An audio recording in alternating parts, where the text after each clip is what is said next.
is Keenan, joined by my brother Kyle as always. We've been having Camden on, but friend of the show has been on here before, John Williams. First time you guys get to see him, though. John, how's it going? What's up, man? Thank you. Welcoming me to y'all show, man. I appreciate that. Absolutely. And welcome. we were talking a little bit before we're on here. Two Celtics fans here. We have a lot of Celtics love on the podcast here, and right now it's more so Celtics hate. I was going to say, it's more Celtics hate, a little Celtics dismay, disappointment.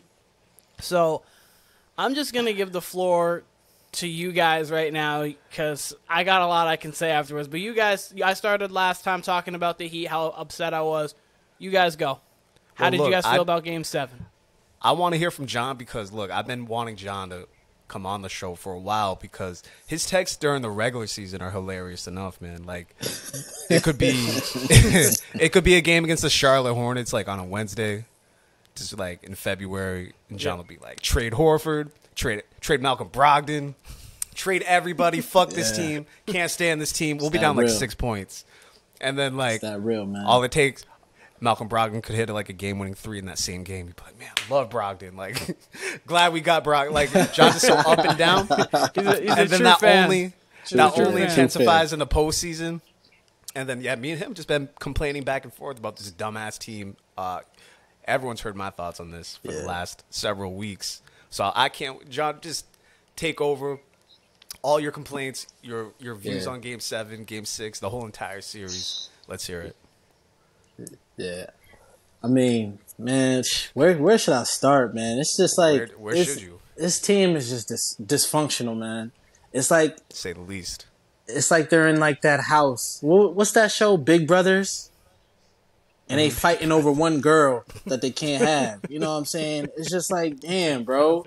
Like, just play basketball. Like, you complain every second. You get touched on the shoulder, it's a complaint, and then our main stars just don't know how to run back on defense. They're always the last. Like, I swear to God, if I was the coach, we'll be running all day because they can't make the sprint times. Because they just do. Like, lollygagging up the court. Like, I'm like, damn. I didn't even complain that much playing ball. And I used to get hacked. You know. But damn, bro. Like, where's the toughness? And it's like, you know, with Smart. Let me start with Smart. Sure. Like, I love him, but this dude, man, I swear to God, he's like a little mini Draymond, but with more control. Yep. You know what I'm saying? Like, he busts his tail, but he gets texts at the wrong time, bro, when it counts. Like, worst possible and it's time. just like, it's no need for that, bro. You literally just scored, and then you complaining about an old play and won't shut up. Like, what's good with you mentally? Like, and that's stop what I mean. Like, the Celtics team, they seem really immature still for being a young team. But like, as we've brought up before, they're not really a young team with all the playoff games, all the big games they've been in. So the shit they do, like you said, Marcus Smart getting a tech at the wrong time. Jaylen Brown, he can't even fucking dribble. Like, Jaylen Brown's just. That dude, we've got a lot of Jaylen Brown talk. He's a crash dummy, man. Crash dummy. Like, I never saw somebody, every time they turn over the ball, they fall. Like, he's either crashing into somebody's knee, or it's just like, yo, stay on your feet. Like, and you're not even. I feel like he's playing like he's Bone Collector out there for street ball, bro. And one. Trying to dribble through everybody. Oh, man. Like, doesn't see the court. Like, I don't know who told him to be a ball hog, but his passing skills is, if I were to rate him in passing in 2K, it'd be an F-, because he cannot pass. F-. He doesn't want to pass. He can't pass out of a double team. He, like you said, he dribbles into traffic. How do you feel about him? Like, I feel like that was a big moment for him to shine. Keenan, you tell me this too. That was he was playing injured on the like first he wanted play. to get traded. That's what I'm saying. Like, He played like he wanted to get traded. Mm-hmm. Do you want him back? If I was a GM, would you take Jaylen Brown? No, he's gone. Nah, I'm good. Just immediately? Oh, well, I have Jaylen Brown trades. Just for whenever you guys are ready for them, I have Jaylen Brown trades packages. Go for it. I'm ready for Dame. I'm ready for Dame. Listen, I'm done. Listen, I was done with him last year. Last year I was done with him. I'm glad he broke his wrist because I couldn't stay up. I was done with him, man. I was done, bro. Because him and Tatum averaged 7 turnovers in the playoff last year. That's true. They both could not take care of the ball. Kyle, did you say you wanted to keep talking about this before we? I mean, just in general. Before we get into you wanted to talk. Let me just give a synopsis of Game 7. I think most Celtics fans feel this way. There is not a single excuse for Game 7. I don't care that Tatum got hurt on the first play. I don't care about any of that. Like I've been saying prior when John was talking, this team's been in so many big games. I don't care. Like that's why you pay Jaylen Brown is to be there if Tatum cannot do his job. And Tatum was out there with a sprained ankle, a bum ankle, couldn't really guard anybody. He was still giving it. And, I don't know how I feel about him being out there. I mean, he couldn't shoot the three well. He couldn't do what he normally does well. And Jaylen wasn't giving a shit. He literally took a shit on the court. Marcus Smart didn't do anything. Horford didn't do anything. The only player that really brought it was Derek White. And then the bench, when they put the bench in at the end, I almost wish they would have played Pritchard and Gray. Like, you got to throw all that shit out earlier. You know what I mean? Yeah, you got to use what you have, man. Exactly. Especially in a Game 7, you got to empty all your bullets. Who knows if it would have made a difference? I really don't know. But it's like you paying Sam Hauser and you don't even use him. Yeah, you pay Sam Hauser like he'll play him pretty sparingly. He's our best shooter. You don't use him.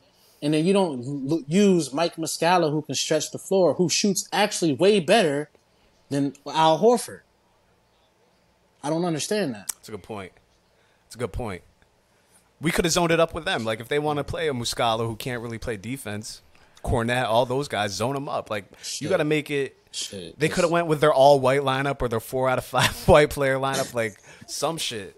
It would have been historic for a Game 7. Like, that probably ain't been seen since the 70s. I don't know where they picked Horford up from, but his whole game was lost in the trash can. Like, he could not do. He gave us 2 good games. He couldn't even slide his feet.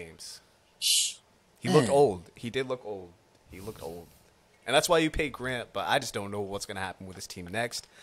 I do hope Jaylen Brown. Grant. I'm sorry, Grant is Casper, man. He's Casper the Friendly Ghost. He had 0 points the other night, man. 0 ducats. They fucking nothing. None of them showed up. Just Derek White. No, scared. Just Derek White. What's up, Keenan? Yeah. I'm just like I'm a fan, so I understand when you're upset about your team, everything sucks. Especially when they go out like that. But they actually everyone all sucks. I mean, Keenan, you talked about. Sorry to cut you off, but you talked about Jimmy and Bam not showing up in Game 6, and I kind of took offense to that because I'm like, hey, at least they're shooting the ball. The Celtics did not show up in Game 7. That was the definition of not showing up. And I'm disappointed. I'm embarrassed, but I'm not shocked. Like, I'm not shocked at all. Like, if there was one team to do it, it was that team. Now, I'll say this. If Ime's coaching still, which he's not, so maybe I shouldn't even fucking bring it up, but I do think if Ime's coaching, that's a different ball game. But we got Mazzulla, and we got, he's a rookie coach. Yeah, but I don't know. That team's veteran enough that they should still bring it. But it doesn't happen. If they can get back from 3-0 down 3-0 to get to a Game 7, there's no reason why they needed a different coach to win that Game 7. Exactly. In my That's enough motivation. That's enough motivation Game 6. You're exactly right. That's enough motivation. Obviously, Game 6 came down to a buzzer beater, so obviously that's different. I mean, but they tried to blow that game. They tried to just hand it to them again, but. Yeah, no, I don't think if you can get to a Game 7, get to a Game 7 after getting dismantled in Game 3 and looking like you were going to get swept, and you can get to that point, there's no reason why you can't show up for a Game 7, which they didn't do. And it's on the home turf. You're right. This is more of this is not showing up at all to anything. Like, when I was talking about Bam and Jimmy, I really meant their offensive game, even though they were effective, even though they were actively trying, they just didn't show up the production-wise they were there. That's more so what I meant when I was talking about just didn't show up. And I was a little upset because they lost. You're right. No one showed up. The only person that half showed up was Derek White. He was the only person on the court who was actually playing hard. Third quarter, Yeah, the third quarter when the game was still semi-close, he was fighting, trying to get back into it. Jaylen Brown played like Charlie Brown, like Grant Williams was USS Grant. Like there was no whoever you want to say, Rob Williams might as well just been Rob from Robin Big. There's just no one played well on that roster. I'll give Rob Williams this. He only got 14 minutes. He played hard defensively, I guess. He only played like 14 to 16 minutes and had. I think he had 4 points and 6 rebounds. He had an effective game. Play him. You don't got to worry about Rob trying. But the problem with him, the problem I have with him, man, he has no durability, man. Like he's always he can't stay on his feet, bro. Like it'd be the simplest pump fake, and he's jumping up in the air, bro. It's the simplest move, like, and he's allowing the person to get beat. He's getting beat baseline easily, and he can't even block. Like he can't even contest the shot. Like, I'm like, and he's always holding his hand. It's something with his knee. Like, it's just terrible, bro. Like, get in the gym, bro. Like, like, it's always something with him. Well, he's not the Time Lord anymore. Well, he did good, though. He did good, but I don't know, man. He need to go back to the drawing board, bro. John wants to get rid of his team next year. We have to make changes, man. I'm sorry. Okay, and speaking of, I'm gonna segue it in here now. So I was thinking, I actually got 2 players that I've been thinking about trade because Bob Myers news came up, and so I thought of some Jordan Poole trades because he's got to be the piece for the Warriors. I believe that's got to move for them to retool, but we'll talk about that later. We're talking about the Celtics now. So Jaylen Brown moves. I've got 2 possible trades. I didn't do a Lillard trade because I feel like everybody has a Lillard-centric package that I just didn't want to talk about because obviously, obviously that's who you'd want, and that's like a trade that we've spoke on. So I wanted to give 2 different trades that were interesting to me. So first trade here, as a Celtics fan, would you like this trade? Jaylen Brown and Grant Williams for Karl Anthony Towns and Taurean Prince. Yes or no? Hell no. Why is that? I agree, by the way. I mean, my instant reaction to that's no, but you could talk me into it maybe. But Towns is soft. Towns is he's awful. Soft. He's awful, man. He's awful. He is soft. Yeah, I mean, okay. Look, he's got a lot more talent. That's fair. He's got He's got a lot more talent than Jaylen Brown, and he no shows in the playoffs, and he's 7 feet. He's a crybaby. He fouls too much, bro. He can't stay in the game. Yeah, he's not a high IQ player at all. He's not a high IQ player at all. I wouldn't mind it. I think he would be great during the regular season, especially with Tatum. And I think if you have the right coach, he could, like, if that's Brad Stevens coaching, Karl Anthony Towns is probably I'm sorry, but second that team other All-NBA piece, guy. That other piece is ass cheeks. Hell no. Ass cheeks. Prince, at least Prince can shoot.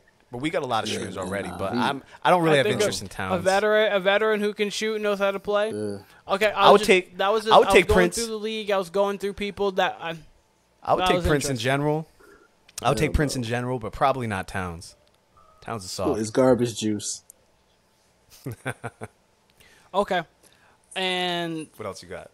One more that I thought was actually serious. That I like more. The one I really think is interesting. Jaylen Brown for Desmond Bane and Steven Adams. Yeah, I would take that in a heartbeat. Memphis, I don't know if Memphis would do that. I would take Bane. I would absolutely take Bane. I think they might. Maybe. They shouldn't. I think with Bane you get a true... Bane for Jaylen Brown, he can shoot, he can play make. Yeah, he that's not can gonna, dribble. It's not he can dribble. It, bro. I disagree with that. So here's the thing. I would take here's Bane what I think with that Desmond. I think with Desmond Bane, you have this. So with Jaylen Brown and Jason Tatum, their chemistry, they're both people who can't really play make. Because like Tatum can play make a little bit, but he's obviously his thing is not being a playmaker. He's someone like Durant who can play make because he's so great of a scorer that naturally he can find the open guy and he's so talented. But his thing is not being a playmaker. Yeah. Bane can literally actually be a playmaker if he needs to be. He's shown it while Ja's been out. He can play that. So in his secondary role, he can be the focal point around the offense, but he is a guy who off the ball, he can shoot, he can defend, big body, and he's going to be even keel, and he's not going to fade like Jaylen Brown is. Right. I think that Jaylen Brown's really up and down. With Desmond Bane, he's less than Jaylen, but he's consistent. So that's why I think Desmond Bane, and then plus getting a big body like Steven Adams on the inside, you would maybe want to trade Rob Williams and try to move off of that. Yeah. But whatever you do in that aspect, I like that for both teams, because then I think for Memphis, Ja Morant is a playmaker, and you get like a legitimate, like bona fide another star to go along with Ja Morant, and you really could make something interesting there. I think because I think Memphis has got a. I think them kind of tweaking a little bit would help them, maybe just getting a new culture in there. I don't know, kind of new twist on things rather than having to change up everything. I disagree with that on the Memphis point, because I think they're in the right place. They're still building. And if there's two players you want to build around, it's Ja and Desmond Bane. If that trade were to present itself, though, I would take that and run with it, just because. I mean, look, Desmond Bane, he can dribble. Entertain, yeah. He can dribble with his right and left hand, something we can't say about Jaylen Brown. Jaylen Brown can barely dribble with one hand. 8 turnovers. But you know what I would look into, too, for the Blazers-wise, if we wanted to get another piece, I would do Jaylen Brown and Grant Williams for Jeremy Grant and Dame. I think Grant's a free agent, but if that was the case, I don't think Portland would do that. I think it's too much. Maybe. Just Jaylen Brown for Dame straight up. Like, just give us Dame. Or we could do it like a 3-way and get. I want Miles Turner. That's what I want. I wouldn't mind Miles Turner. I wouldn't mind Steven Adams the more I'm thinking about it. That brings some toughness. He injury prone though, man. He missed a lot of time. I'm telling you, I think with Desmond Bane and Steven Adams, you guys get a level of toughness, a level of consistency, and I think they bring more continuity. And I think we need a dog. I honestly think and so is Bane. Yeah. I think Jason Tatum and Bane is a better pair than Jason Tatum and Jaylen Brown, even though Jaylen Brown's better. Right. And then also you have to add on top of. I don't even know if Jaylen Brown's better than Bane. He might be more talented, but I mean, there's difference between Kyrie's more talented than Drew Holiday, but I think Drew Holiday might be a better basketball player than Kyrie Irving.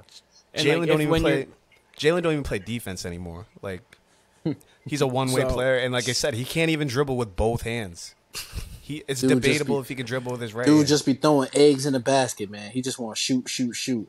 We saw that. Remember that last game. That last game we got our ass kicked. He decided just by himself with 5 guys back in transition on defense. He pulls up from 35 feet and airballs a 3. Like, what was that shit? Like, come on, man. He's terrible. He's phony. Like, he really is phony. Like, come on, man. There's no other way to put it. It's not like this is his 3rd year in the league. This is like year 6 or 7 for Jaylen. Mm-hmm. And that was his time to shine, and he took a whole shit at home. It's a collective effort. It really is. But that's the reason why you pay him, is to step up in moments like that. And he did anything but. And he tried to do too much. Now, if you pay him and you pay him a supermax, that's like $55-ish million a year for over like 5 years. And then when you give Tatum $60 million a year next year, that is the nucleus for your team going forward for the next half decade. Yeah, no, because you can't move off of them for at least 3 years after that. So it's Jaylen and Jason, and you're not going to have as good of role players. I mean, if they want out, but I mean, it's going to be really, with the new CBA, it's going to be tough to move off of them when you have that big kind. When you have that big kind of contract, it depends. I mean, you could move off of them, but the new CBA is going to suck because go on. The new CBA is going to suck because of the hard cap. That's a whole different conversation. It's going to be tough for a lot of teams. I've heard a lot about it within the last, couple of days. It's really interesting. It's going to hurt a lot of the big teams like a Miami, like a Boston, like a Golden State, the Lakers. Yeah, Golden State especially. That's why they got to move up. And then they're not allowing players to do that super team anymore, to join where they want to go. Like, they're in control. Two superstar max for every team, pretty much. Which is why, again, if you gave Jaylen the supermax, which he's now eligible for because he made the All-NBA, and then you give Jason Tatum, obviously the contract that he's going to deserve, that is your guys' team. That's it. Going forward. I'd even be okay with this. My other alternative would be, especially for Brad, who coached Jaylen from the beginning of his career. Now he's in the front office. Sure, maybe sign Jaylen if you want. Sign him to that supermax. But after that, he's got till the trade deadline to prove himself. If he's gone up another level, cool, maybe. But if not, I don't think there is a level, man. I don't think there's a level. He's just, I think he should change his name on the back of his jersey to just lose the ball. That should be his last name. Lose the ball, Jaylen. LTB. Yo, this dude, bro. His favorite thing to do. He loves turning the ball over and just chucking shots. Just loves chucking shots. John looks stressed. He loves 3-point shots. Jaylen Brown. They didn't. The thing about the Celtics is, even though they have the talent too, they didn't have a secondary option way to win. No. Like the thing about the Heat, we really have. We've been in 20 minutes. We really haven't even talked about the Heat yet because we haven't needed to at this point. But the difference with the Heat is the Heat can win. The Heat can win in a defensive game where they don't shoot that well because they're well disciplined. They're not going to always. I mean, sometimes they have high turnover because everyone does, but most likely they're not going to turn the ball over much. They're not going to beat themselves. They are going to play sound basketball, and if shots aren't going because of how hard they play, they're still going to give them a chance at the end, and maybe Jimmy can take them there. With the Celtics, is Jason Tatum rolling early, or is Jaylen Brown rolling early? Because if they're rolling early and things are all the fluidity of the offense is easy, so their dribble penetration, it's easy to get to the lane. You kick out for three, they hit their threes, and then they play energetic defense, and when they do that, they are probably the best team in the league. But can they summon that up 16 times over a 2-month span? The answer has been no. And they get in their way more. And can they summon it up for 48 minutes over a 16-game span, over a 2-month span? The answer has been no, because they just can't put it all together. They're complacent. So they're one-dimensional. They just live and die. They literally live and die by the three. If the three's not falling, they're not going to win. The only time that happened was Game 6, and that they won on a tip at the very last second. And they tried to lose again. He played bad, and Jimmy and Bam did not play well offensively. Jimmy until the end, but they didn't play. Their two best players didn't play well offensively. Literally, Horford almost lost us the game. Their second best player. Yeah, off that foul, let alone. Yeah, absolutely. Yeah, no. It's like they pick and choose when they want to play defense. You know. Like, you can't just play defense. Yeah, I'm going to play defense up until halftime. We'll be up by like 25, 30 points. We're a whole different team. It's like we just stayed in the locker room scared to come out. We don't show up the third or the fourth. It's no reason why Tatum only gets 5 shots in one quarter. No reason. Like, it's crazy. But I blame him. I blame him because he doesn't come to the ball fast. He doesn't try to get open. He doesn't make an effort. When he's not getting fouled, he's thrown off his game. But when Brown's sitting there just bricking brick house, or he's picking up early stupid fouls, his mind is somewhere else, man. He acts like it's football out there. He just tries to bulldoze people. First of all, yeah, he's athletic. You're not that strong like that. First of all, you're not LeBron. Plain and simple. Can't bully your way to the basket. But in his mind, somebody, whether it's an assistant coach or one of his trainers or mentors, telling him, like, I have to get the ball and shoot every time I get it. Like, that's not making your team better, man. That's not part of your being a star package. You know what I'm saying? Tatum got to work on that too. Like, this dude literally, he'll see the defender jump the lane and he still throws the fucking ball. How are you that stupid? How many times you gonna throw it? Jimmy Butler, give him credit. He plays excellent deny on the ball defense. He loves playing the passing lane. But you just turned it over one way doing that. He does it again. But then Smart after that does something. He makes an amazing pass. Remember, he kept lobbing it to Rob, right? That one possession. The dude kept doing it, but he got cute with it, just not even looking, just threw it to the other team. I'm like, Smart. You realize they're not gonna let you do that every time, bro. I don't think he gets that. Like, this team don't get that. They make a turnover, and then they keep doing it again, and then Missoula don't call a timeout and pull him out the game, bro. Like, this is not the team that you can just leave in there. You got to show them some discipline, bro, because they throwing the game away. Exactly it. Like, that's exactly we be having like 20-plus turnovers a game. And this is where Kyle and I had the conversation the other day where I was talking about how a player like Jason Tatum, Jaylen Brown, Marcus Smart, they've been in enough of these positions where they need to be self-motivated and do that. And Kyle was talking about they are still young. They do. That's why they miss. That's why they miss someone like Udoka instead of having right now they have Missoula. Why they miss someone like Brad Stevens and why someone like Eric Spoelstra being coaching them would be better. Greg Popovich, Steve Kerr, these kind of coaches. Shit, bring Doc back. Shit.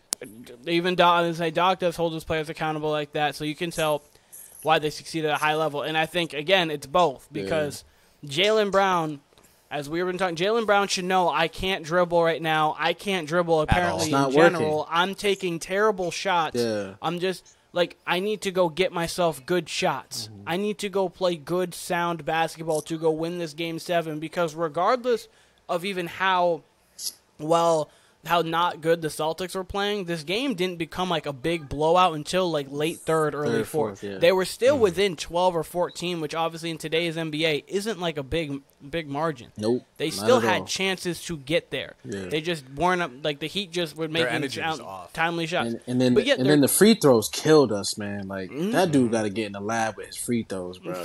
Like him and Smart missed important key free throws. And I'm just like, yo, you got to live for these moments, man. Like you got to step up to the plate. We need every point, man. We clearly fine with shooting 21%. That's awful. Like I even saw Missoula's interview. That shit was terrible. I cut it off once after he said. I'm trying to recall what he said. He said "Oh, did you feel like you guys were losing defense? We shot 21%. You think they were good shots? We shot 21%. It was good shots. They just didn't go in. Are you serious, bro?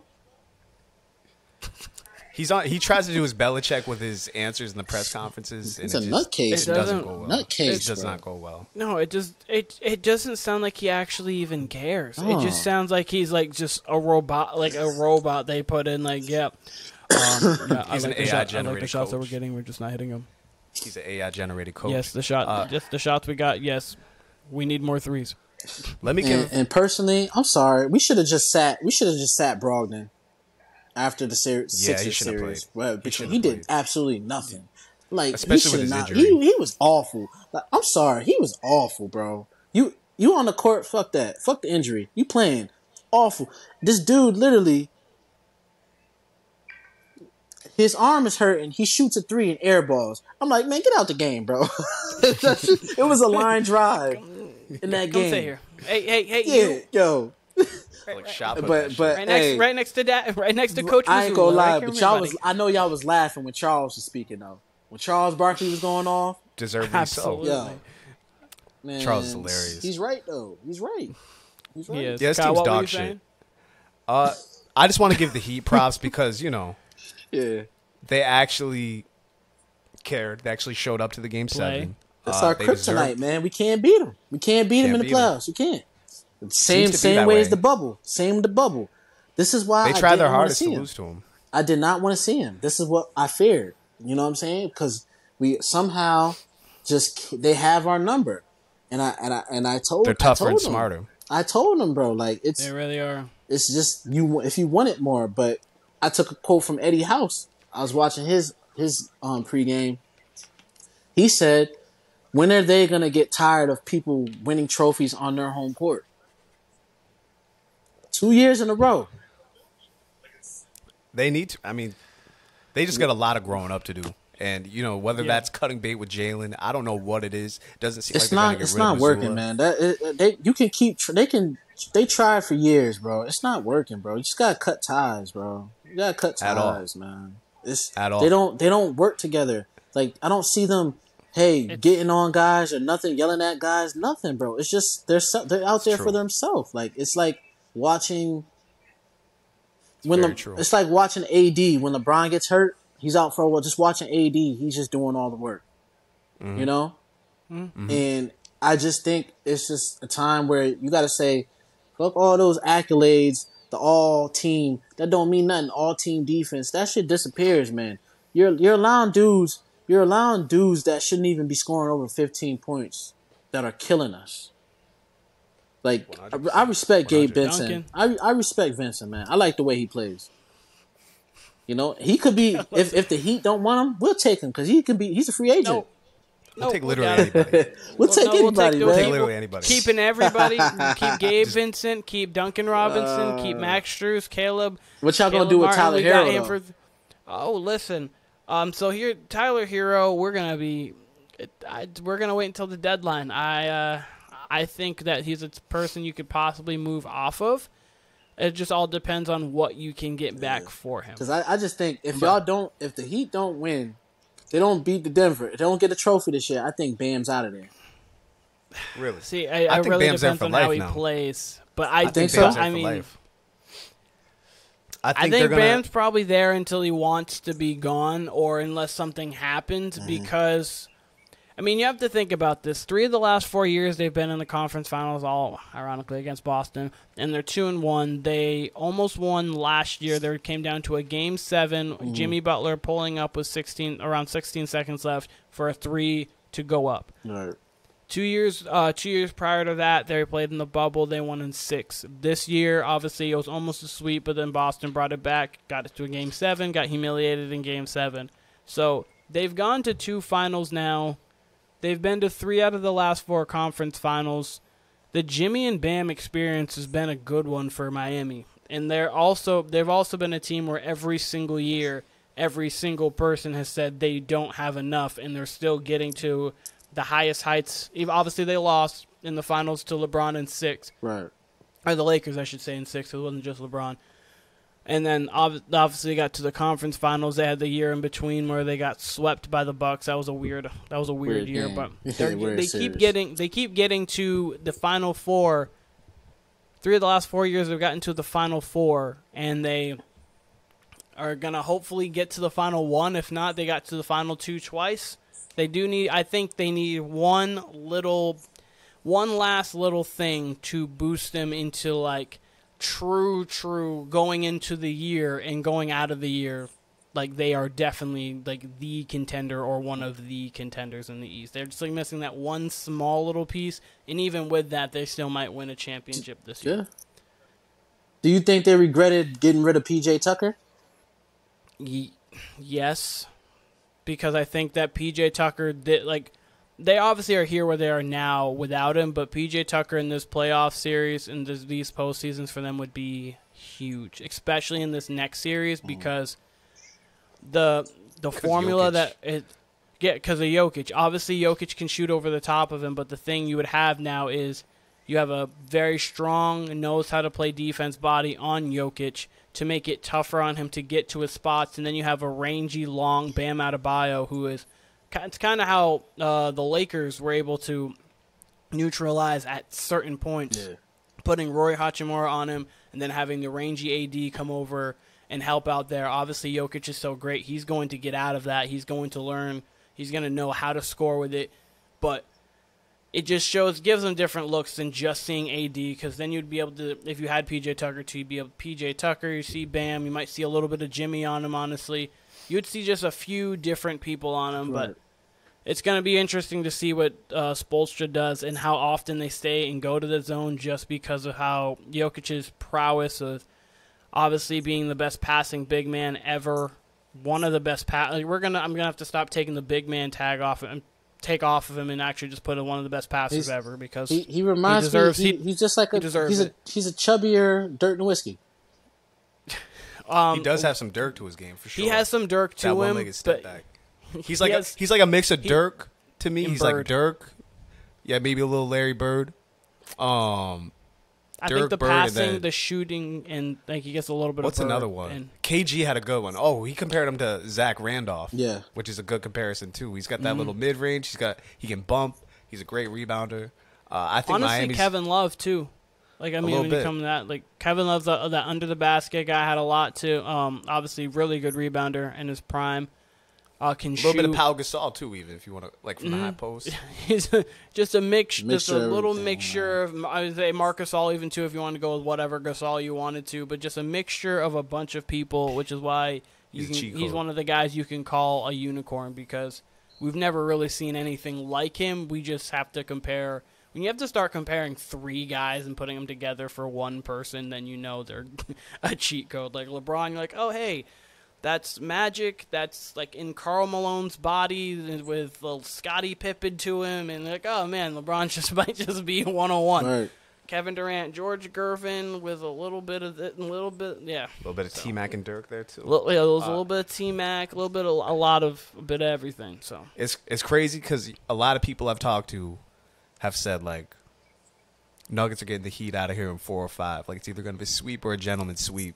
And, look, the Heat have battled too much. They just won a very tough Game 7. Like, regardless of how you slice it, they led up 3 games in a row to Boston and then won on our home court, on Boston's home court, a Game 7 after coughing up 3 games, especially Game 6, you know?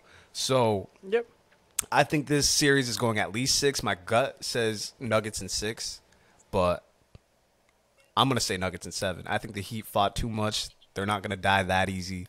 They would have Game 6 in Miami if it came to a Game 6, which I believe it will. So I'm going to say Nuggets in 7.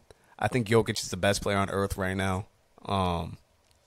And, man, Murray lighting it up too, man. And Murray. Yeah. And Murray. And Porter Jr. I like the way Porter Jr. is playing. Pope is playing good. Cartavius Pope. But Bruce Brown, too. Bruce Brown. Their top 7 is playing really well right now. They're so connected.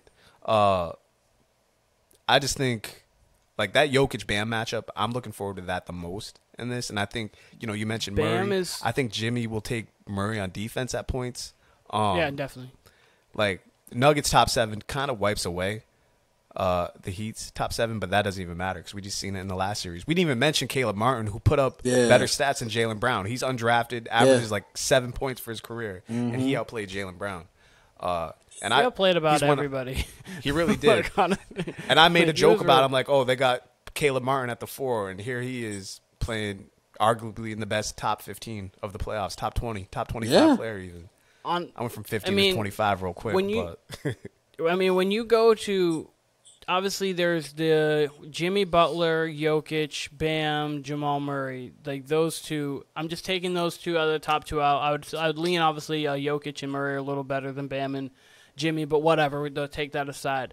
Your next 5 really, when you're talking the Heat, you would go no order. You would be Martin, Strus, Robinson, Lowry, Vincent are your next 5.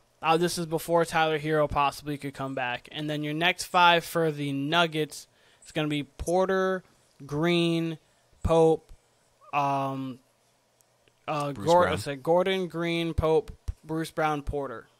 Aaron Gordon and Porter, I think I said maybe one of those 2 twice. But anyways, they're like those 5. I think, honestly, Miami can almost cancel out those 5. Regardless, I understand, like, when you're going through, you're like, okay, Michael Porter Jr. or, like, Max Strus, you're going to obviously, Michael Porter Jr. has more to his game than Max Strus does. But what Max Strus does within the Miami Heat system, he has been, or Caleb Martin even, if you want to say, like, they have been just as effective when they're going through. You have a Bruce Brown, you have Gabe Vincent, that kind of thing there. It's gonna, to me, this series, if Miami's gonna win, it's gonna come down to Bam. His defense on Jokic, how tough and that's like what to kind of more to speak on your like the Jokic Bam matchup on both sides. Can Jokic stay with Bam, and is Bam gonna be able to exploit what Jokic does, or what Jokic's deficiencies are offensively or defensively rather? Offensively, he's a gem. And then. Is Bam gonna be aggressive? Because when Bam is aggressive, the Heat are a different team. It's the same thing as when Jamal Murray is cooking for the Nuggets. Yeah. Yes, they have to make Jokic tired because Jokic is sneaky conditioned. Like you don't look at him and think, oh man, this guy's in shape. Like you look at say Steph or you look at LeBron, you look at Giannis, whatever. You're like, okay, these guys have their bodies are like high-tuned and prepared for whatever. With Jokic, you just look at him, you're like, right, just a regular tall guy.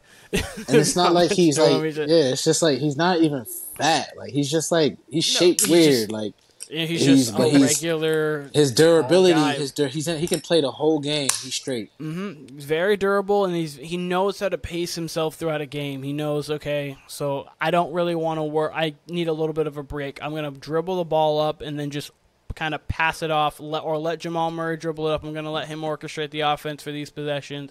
Defensively, he's smart, knows how to hide himself a little bit.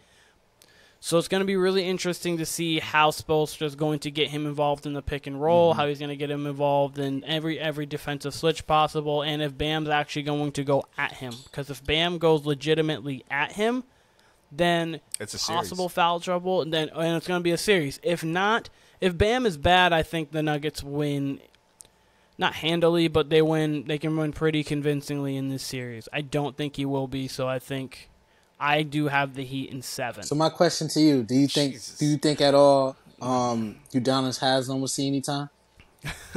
Listen, to no, rough up Jokic, but I hope. No, but I hope. I think he will. The foul strategy, he might. I would love to see like 4 possessions of UD in like it have to be in Miami. Don't do it in Denver. You've got to get to piss off Aaron Gordon. Yeah, exactly. Say like, yeah, no, absolutely. He got a temper now. Like, he think he a tough guy. Because what do the Heat really lose if UD gets ejected? Nothing. What do the Nuggets lose if Aaron Gordon gets ejected? A lot. Or Michael Porter Jr. or something. Like he just does like some veteran things to him just to upset and then like get him to go off, get him to do something stupid. This league's so soft though. This league's so soft. If this dead ass happened, like if Haslam for some reason walked on the court, like they sub him in and he tackled like Jokic or anyone, like you said, Aaron Gordon. Yeah. They're automatically gonna double tag just because this league. Anytime anyone does anything, they fucking throw a double tag like it's gonna help anything. Even if the other guy didn't do shit, they'll call it. I cannot stand the refs and how soft. Hey, but you heard about the dude they let him play. That got has the burner account. I did hear about that. Yeah, I did hear about that. He got a little soft and was trying to defend his name on a burner account, and then try to blame it on his brother.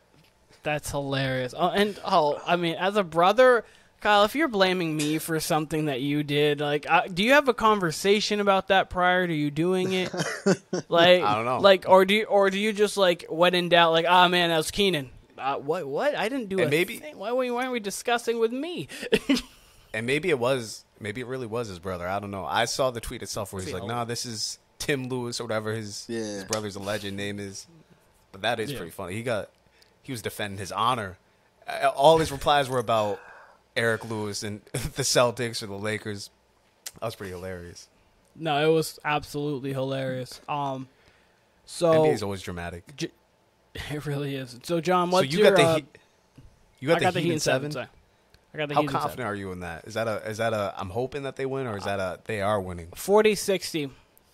40-60. I am pretty confident in it because obviously that's just a 10% really change there. I'm pretty confident in it, but like I can't say that they're not obviously the favorites going in, but this team feels a little destined. And obviously, like, you can't just, like, I'm not going to base this, like, oh, hey, they're destined, so they must have to win. I think they feel a little destined. I don't think the Nuggets have any answer for Jimmy. I understand they'd have no answer for Jokic. My hope is that Jokic averages, like, 36, 12, and 5 or 6. I would love him to average closer to 40 points and, like, under 5 or 6. Like, if you can hold him to 6 assists because of the fact that you're never going to really stop him. Right. He's too good for you to just stop him, and how how offenses played today, you won't be able to. And just, the thing is, the good thing about it is that the Nuggets don't really have a secondary reliable guard. They're having Bruce Brown bringing up the ball. You know, say if Murray gets dinged up or foul trouble, like that's gonna be an advantage for like Lowry, because Lowry's gonna irritate him. You know what I'm saying? Yeah. So he's going to do little things. Vincent, he plays defense too, so he pushes up. He's going to pressure. So all those little screens up top where he's doing an action, coming off the screen, trying to shoot, it's going to be hard for him to do that. He's really going to have to over-dribble because Porter's a setup shooter. Like, he can't create his offense off the dribble, and then Gordon is one-dimensional. He thinks he's, you can back up off him because he can't shoot.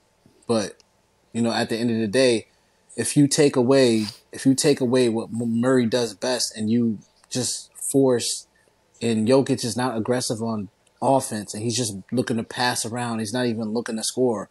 The Heat definitely do have an advantage. Now, I agree with Keenan. I think it's going to go 7 games. I mean, obviously, because, the fix is going to be in. They're not going to want this to be a sweep. I'm just being real. They're going to stretch this. They're going to stretch this shit out. They're going to stretch this shit out. They're going to stretch the series out. So I don't. It's definitely stacked even though. It's even deck. Because you just don't know. You don't know what you're going to get from the Nuggets since they had this long rest period. You know what happens? That's that curse. When you have too much time off, you come out flat. Time and time again. You come out flat. Time and time again. So it's definitely going to be. I mean, I know the first game.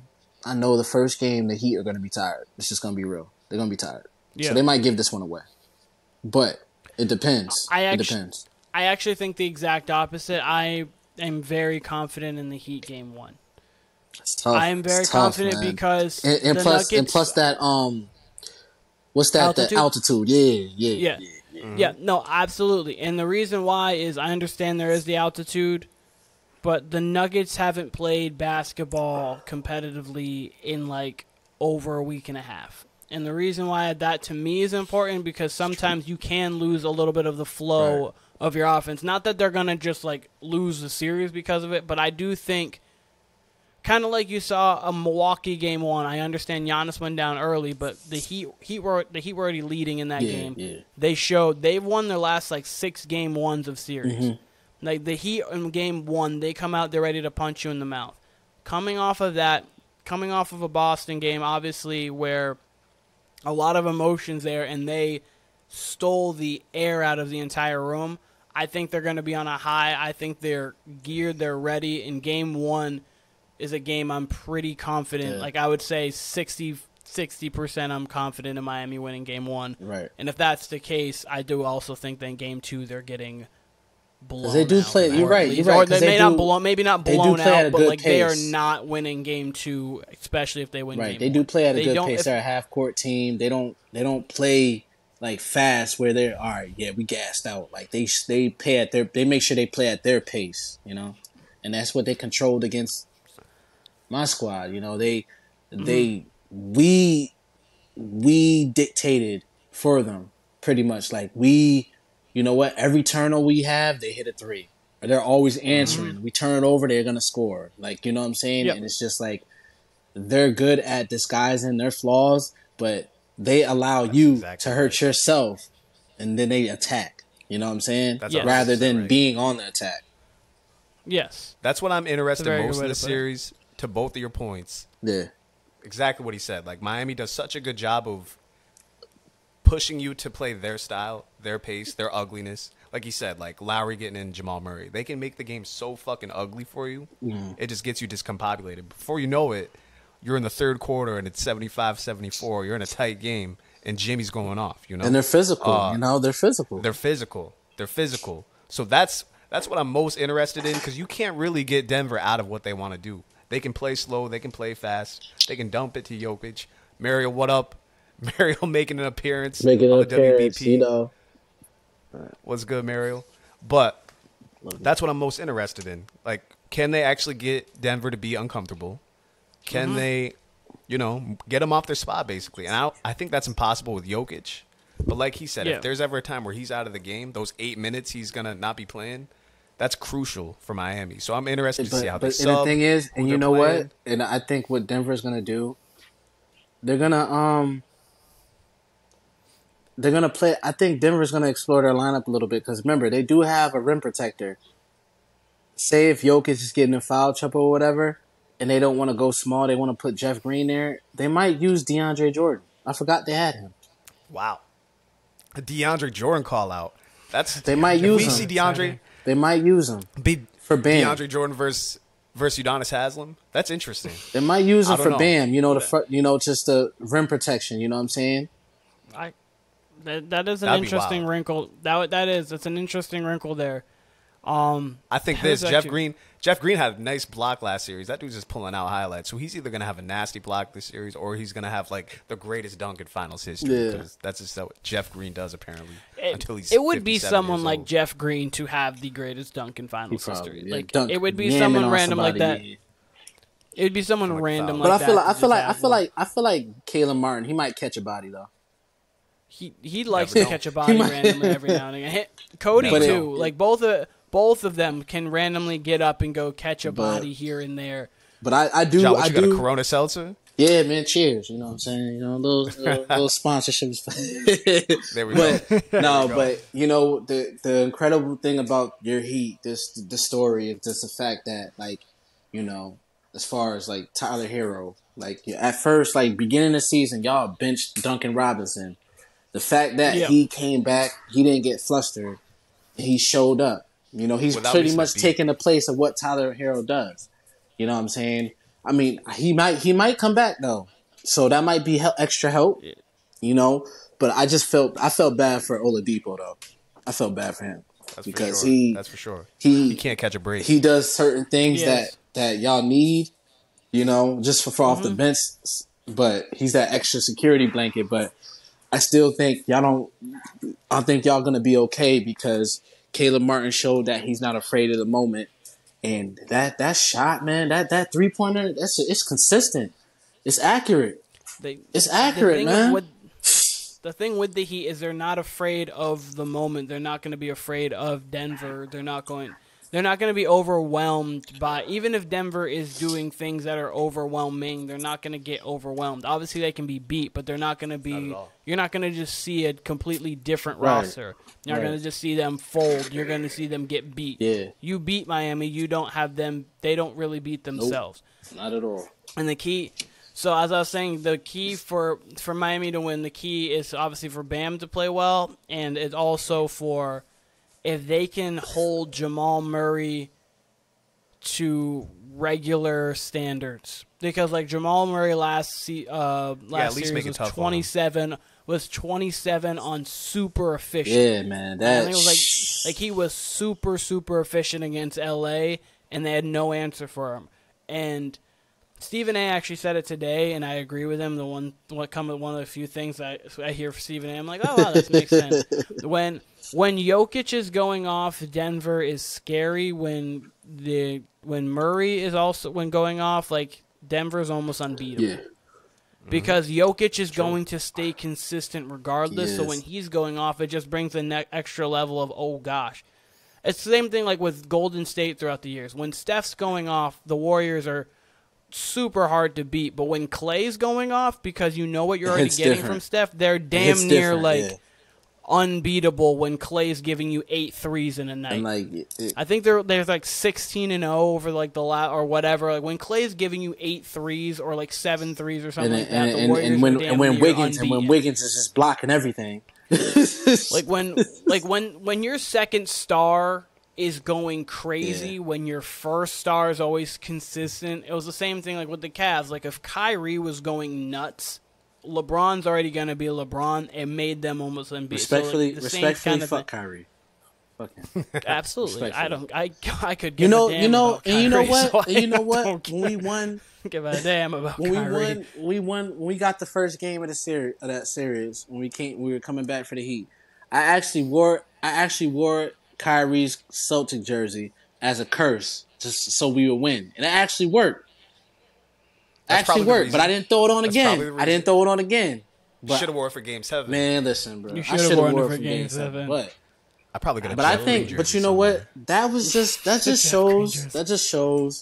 You have that Nate Robinson jersey. That just shows. You do have a Nate Robinson jersey. That just shows like one thing with our franchise, just our team morale, like how soft we are. We just allow one player to bring us all down, mess every fucking thing up. You know what I'm saying? And then it trickled down, and then you know Brad went upstairs, right? And then Ime decided to have get his little player Mandingo swing on, right?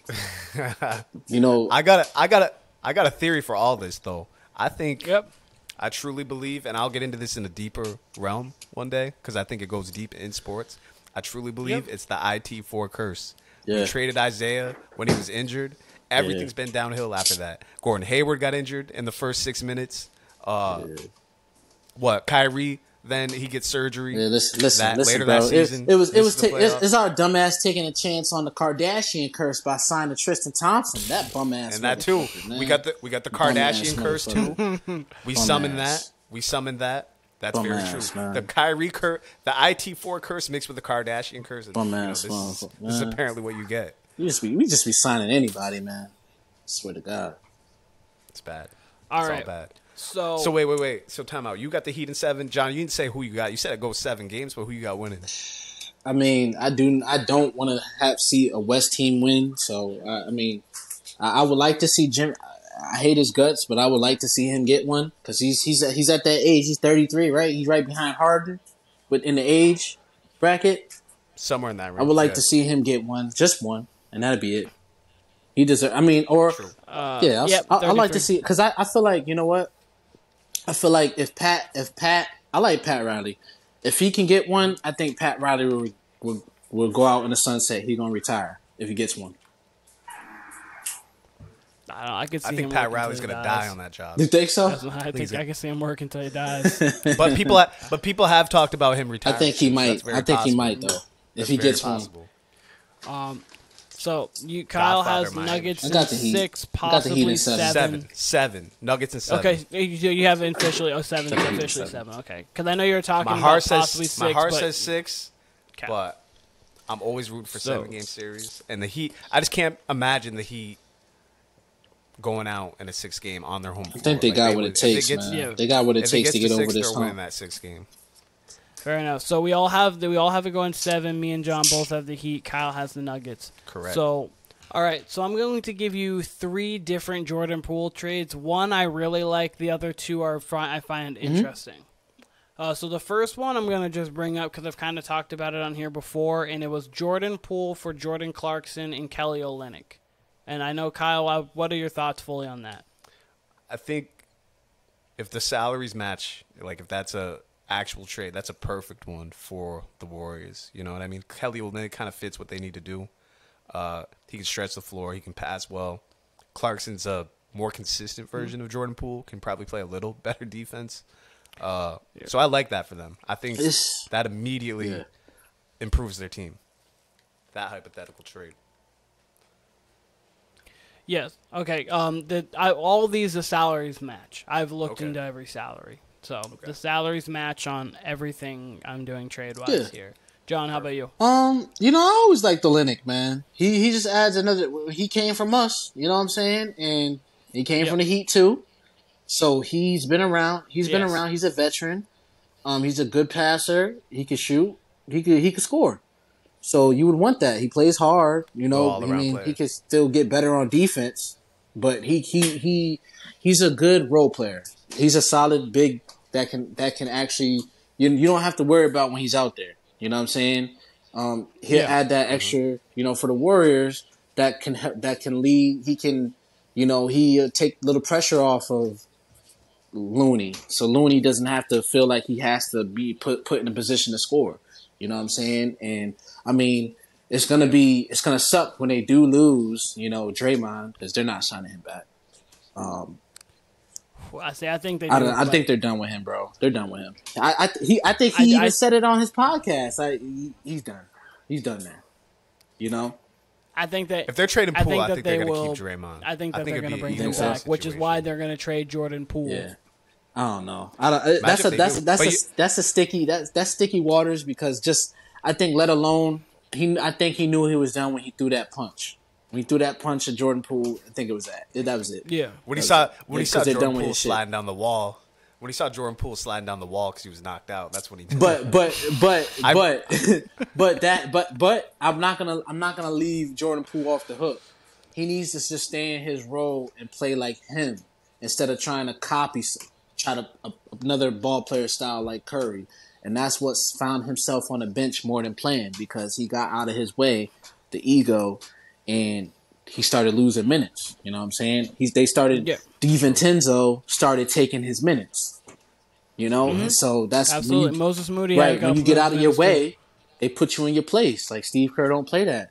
So I think he found his way out of the Warriors. I just think that'll benefit him. He could fly free in Utah, even though Utah's ass. He could fly free with them and see what he can do, and get that money, get that contract. I think that they'll give him a contract in Utah. There are younger Sorry, go on, Kyle. I just want to say to John's point about Draymond, like possibly not being back. They did say, like with Bob Myers leaving, I don't know what the details were exactly, but they did say something about he doesn't want to part with players, that he helped build. And I took that as Clay and Draymond. So maybe, I know they got Dunleavy Jr. in there and someone else. Maybe they do want new blood. I think that'd be ill-advised. I'd keep Draymond. I think anybody who gets Draymond, even though he can't shoot, and he's clearly a head case, I'd want Draymond on my team. That's exactly what the Celtics need. You know what I mean? So if he goes to a contender, I think that hurts the Warriors. So now I would hope that the Warriors bring Draymond back. I think that's smart, but you just never know with a new regime what their ideas are for building a team and such. Y'all are coming in perfectly clear on this end, by the way. Yes. Thankfully. Yes, absolutely. Though you don't really know. So, but these trades are with the thought that they're going to keep Draymond and move off of Jordan Poole because they'll need to salary wise. So that was my first one. The second one, which I like, but it's not my favorite out of all of the trades for me, is a trade package of Jordan Poole, Patrick Baldwin Jr., and a first, which would actually be the Grizzlies' first this year, for Killian Hayes and Bojan Bogdanovic from the Pistons. Bojan's nice. I think with Bojan Bogdanovic, you get a veteran. You get a veteran guy who can play, knows what he's doing, can shoot, savvy defender. With Killian Hayes, you get a younger guy.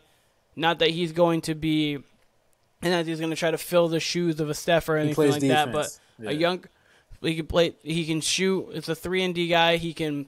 And I think that would be a nice addition for them as well, because with Killian Hayes, you can kind of rotate him in that. Him, Gary Payton II, Moses Moody, whatever fits that game kind of guy. And then you got Bojan to do what Otto Porter did for them in the last year in their playoff run. So I like that trade for them. And then with the Pistons, you move Jordan Poole to the 2. You have Cade Cunningham already, so you got a legitimate, because Jordan Poole is really a 2 who likes to handle the ball. So he can pass, but I like him more as a 2 than I do as a 1. So you can kind of have him and Cade as your starting as in the backcourt, both of them being very young, and you go from there building wise. What do you guys like about that trade or don't? I like Bojan. I'm not sure about Killian Hayes. I watched Killian Hayes a little bit. I'm not really familiar with his game style play. I've seen him a couple games, but as far as Bogdanovic, I'm familiar with him because he used to always give us trouble. Where did he used to play before? Played in Utah. I played on the Pacers. Played in Utah? Yeah. Pacers, okay, yeah. That's probably what I remember back when he played with the Pacers, he gave us a lot of trouble. But he's a smart player. He fits the Warriors. Really I think either one, either two trades that you discussed. I think it would benefit either side. Mainly the first one. Okay, second one Kyle? I can see a little bit. I think if they're gonna do any package, it's Poole and Kuminga, because Kerr clearly does, for whatever reason, does not trust or like Kuminga. He did not play him at all in the Lakers series. And if there was ever a series you play Kuminga, it's to guard LeBron or, irritate AD a little bit, and he didn't even give him any sort of run. So it seems like he's out of there along with Jordan Poole as well. So, and good thing you mentioned Kuminga, because he's actually in my third trade. So the third trade I had is Jordan Poole and Jonathan Kuminga for Pascal Siakam. With Fred VanVleet being a free agent this year, Nick Nurse being fired, it depends on if VanVleet's going to go back to Toronto. I don't really know. There's some links that he might go to Philly. My hope is he goes to My hope he goes to Miami, but obviously there are going to be some teams in line for that. Siakam is on a contract year. So with Toronto, not that they're going to. Yeah, I mean, that wouldn't be bad for the Celtics at all, Siakam for Jaylen Brown. But Siakam's on a contract year. He is a champion. He's not a veteran, but he's definitely a guy who's been around the league. So, I mean, if you want to consider him in that veteran more so class, you could. But so then contractually it works. You move Draymond to the bench in that case? See, that's what I was thinking about. I think you might. I think when you saw Draymond on the bench, it gave a new wrinkle to that team. He could be... I think Draymond on the bench would be a very interesting wrinkle to the Warriors. It would be new, and Siakam fits the timeline because if Draymond opts into the player option this year, Clay and then Siakam, all of them would be free agents after this year, so you rework whatever deals you are. If it works, it works. If it doesn't, it doesn't. Mm-hmm. And then you're able to kind of pick to go from there. You're maybe like, okay, we keep Siakam, we could see Draymond actually leaving, or we don't keep Clay, we don't, like, whatever happens, happens. But that six, the nucleus of Steph, Clay, Draymond, Siakam, Looney, and Wiggins, that nucleus with a couple other there, I think you'll be able to. I think that would work. And then with the Raptors, you have Jordan Poole. Say they don't get Van Vliet either, because that's a look that they may not be getting. You'd have Jordan Poole, Gary Trent, Scotty Barnes, OG, Jakob Portal if they do sign him back, Jonathan Kuminga, Precious. So you have like a young nucleus who you can start to.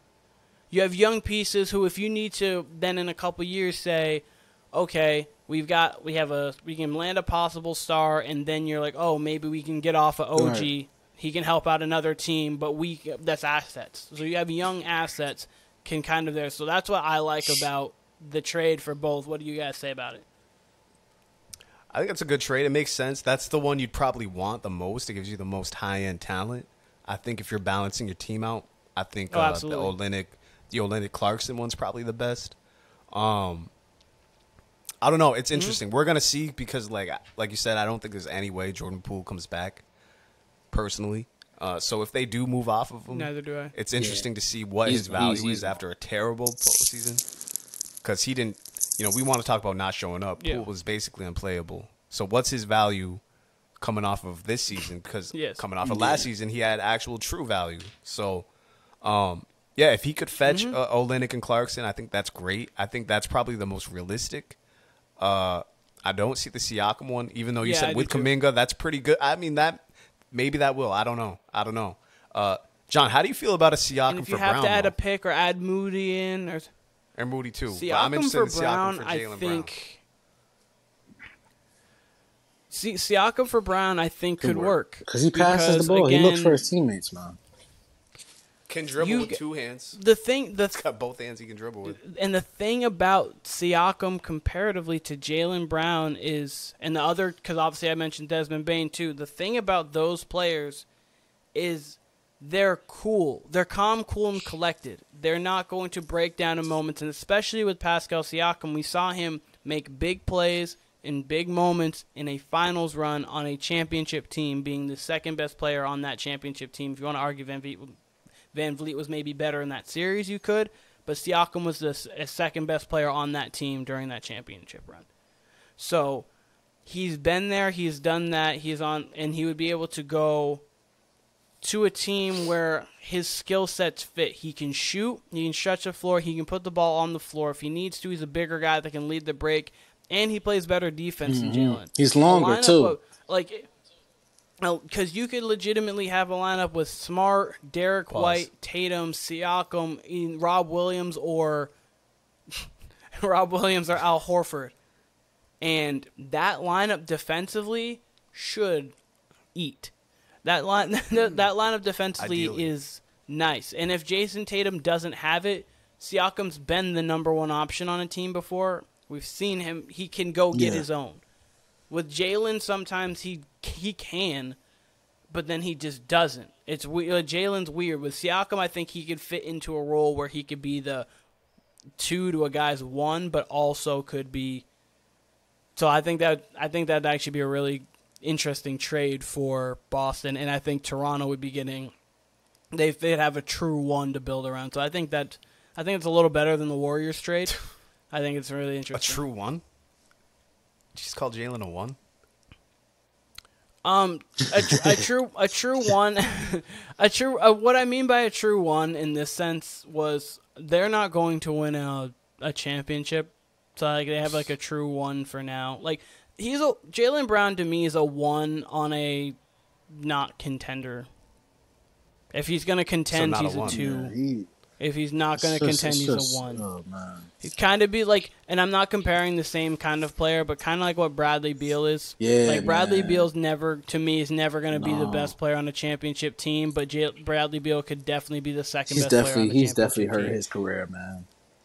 And I think that Jaylen Brown can be the second best player on a championship team. I mean, he was 2 games away from it 2 years ago, but or last year, I should say. But the thing, he just has to improve on his game. But the thing with him, he's 26. Yeah. He's very young. And he has to learn to get your team involved, man.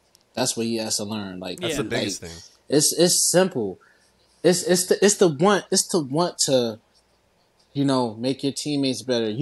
You feel better feeding them the rock. You know what I'm saying? Even if it's in their hands for 5 seconds, just pass it to them, move off a screen, go back door. You're not even like, you only want to pass them when you're in trouble. But when you're in trouble, you more likely, it's not a successful pass. You turn it over before you can even think to pass it to your teammate. And he's right next to you. Dribbles, you know what I'm saying? Like, it's him, bro. It's him mentally. He's saying, I don't trust my teammates. Nobody. I'm not passing you the ball. Mm-hmm. Yeah. Seems that way. Let me ask both of y'all this. That was interesting. I like those trades you said, though. I like those trades. What's in What's up, Kyle? What's in your guys' rotation? I asked this to you, Keenan, last time. I want to hear from John too. What's in your rotation right now for music? Summer's here. What's in the summer rotation? I'll give you a couple different than I did last time, because last time I gave you a couple J. Cole features.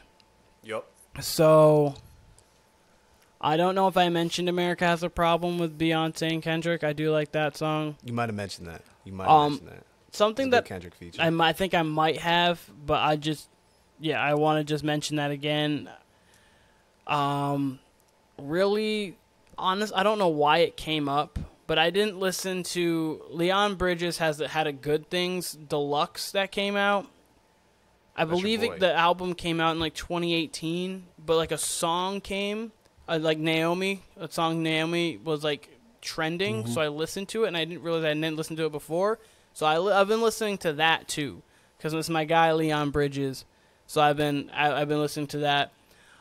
Drake's song "Search and Rescue" is just catchy. The beat is hard. The beat is hard. I need something to be patient with me. Like I was gonna say it's just a catchy song, and then a couple songs off of "Call Me If You Get Lost" and Tyler Creator. "Dogtooth" is something I very much like right now, but otherwise kind of the same as normal. I mean. Oh yeah, the deluxe. Pretty much this whole week I've been listening close in on Lil Durk's album. It's not bad. Okay. I gotta listen to it more. That's what I've been playing for right now. I mean, because I've been playing that because I need to be healed from this Celtics bullshit. So that's why I'm listening to it. And you're almost healed. I'm almost there. Yeah, you're almost there. Needs another week or two. I've been listening to a lot of Her Loss this week. That album's that's a great album already, but it's hitting different in the summer. I feel like the weather's been beautiful here all week. It's a great ride out album. Other than that, what else have I been listening to? A lot of throwbacks, really. So that's the only. I do got to check out Dirk's album. Who else dropped some shit last week? It was Dirk. Kodak dropped an album. I ain't really listened to that. But yeah, a lot of Her Loss this week. A lot of Drake and 21. Yeah, just getting the summer vibes right. 21. John, you got any something for me? So, John, I want to thank you for coming on. Obviously, you're always welcome. Of course, man. Absolutely. I love hearing you rant about the Celtics was nice, because Camden would have been a lot nicer than you. I mean, we miss Camden, but you're much stronger in opinion than Camden. So, no, I mean, not stronger opinion, I should say, but Camden was more than Camden would have been. A little more vulgar. So, I wanted to thank you, obviously, Kyle. Yeah. Thank you, Warner Brothas Podcast, Follow us on Instagram at Warner Brothas Podcast. Like, comment, share, subscribe on YouTube, Warner Brothas Podcast, and we're out.